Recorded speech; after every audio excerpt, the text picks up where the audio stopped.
Hi. നല്ലൊരു റിലേഷൻഷിപ്പിന് നല്ലൊരു communication അത്യാവശ്യമാണ് അല്ലേ?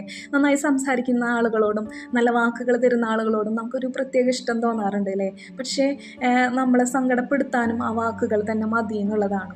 അതുകൊണ്ട് തന്നെ നമ്മളെപ്പോഴും വിവേകത്തോടു കൂടി ഉപയോഗിക്കേണ്ട ഒരു കാര്യമാണ് നമ്മുടെ വാക്കുകൾ. നമുക്കറിയാം നമ്മുടെ ഫാമിലി ലൈഫിലെ ഒരുപാട് പ്രശ്നങ്ങൾ ഉണ്ടാവുന്നത് നമ്മുടെ കമ്മ്യൂണിക്കേഷൻ എങ്ങനെ ഇരിക്കുന്നു അതുപോലെയാണ് അല്ലേ?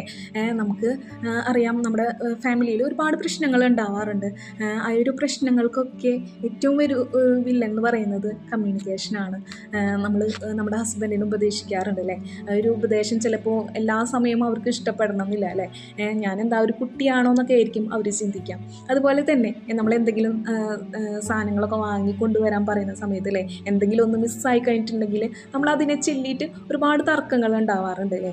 പക്ഷേ നമ്മളെപ്പോഴും അവരുടെ ഭാഗത്തു നിന്നൊന്നും ചിന്തിക്കണം എന്നുള്ളതാണ്.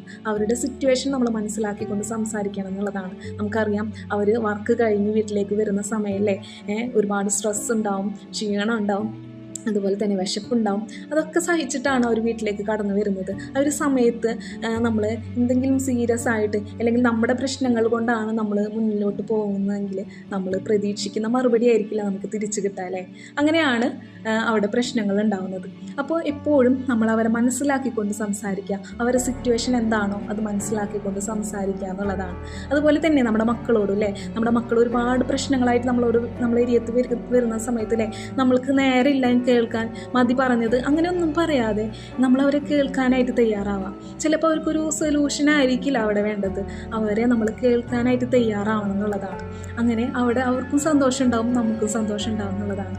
നമ്മളെപ്പോഴും നമ്മുടെ കമ്മ്യൂണിക്കേഷൻ എങ്ങനെ ആയിരിക്കണം എന്ന് ചോദിച്ചാൽ നമ്മൾ 80% ലിസണർ ആവണം, 20% സംസാരിക്കണം എന്നുള്ളതാണ്.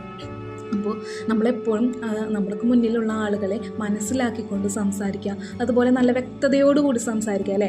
വ്യക്തതയില്ലെങ്കിൽ അവിടെ തെറ്റിദ്ധാരണകൾ ഉണ്ടാവില്ലേ? അപ്പോൾ അങ്ങനെ നമ്മൾ നല്ല വ്യക്തതയോടുകൂടി സംസാരിക്കാനായിട്ട് തയ്യാറാവാം. അതുപോലെ എപ്പോഴും നമ്മൾ ആ കുറവുകളെ ചൂണ്ടിക്കാട്ടി സംസാരിക്കാതെ അവരെ അപ്രീഷിയേറ്റ് ചെയ്ത് സംസാരിക്കുക അല്ലേ?